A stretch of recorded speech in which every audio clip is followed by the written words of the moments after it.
Another example this morning of how inflation is hurting corporate America. Amazon plans to lay off more than 18,000 people as high prices force customers to cut back on spending. NewsNation business contributor Lydia Moynihan joining us right now. Lydia, what more do we know about the job cuts and how many people, who are they going to affect?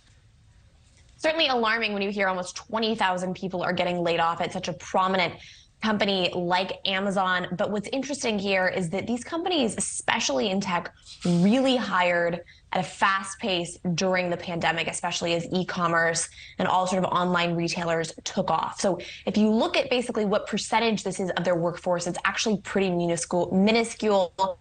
It's just about 1% of their overall global workforce. It includes everyone from people involved in packaging goods to corporate, and it's about 5% of that corporate workforce. And it's interesting is we're hearing from a lot of sort of tech types that they're looking at Twitter, they're looking at some of these companies that have been able to lay off a number of people, particularly in the corporate division, and they kind of feel like, oh, well, maybe we can do the same. So these at Amazon are not by any stretch of the imagination the kind of layoffs that we're seeing at Twitter, but it is a bit of a reset.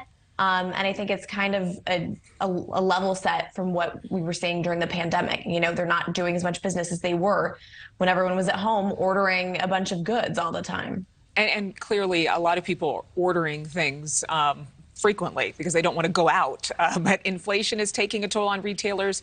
Is there more going on to affect them? But, you know, I think, yes, certainly inflation is a concern. People have pared back spending. We're looking at a bit of a dip there. And as well, e-commerce was just wildly popular when people were worried about getting COVID anytime they left their house. So we have seen just kind of a dip there. But it's interesting overall, the picture of the job market is still extremely strong.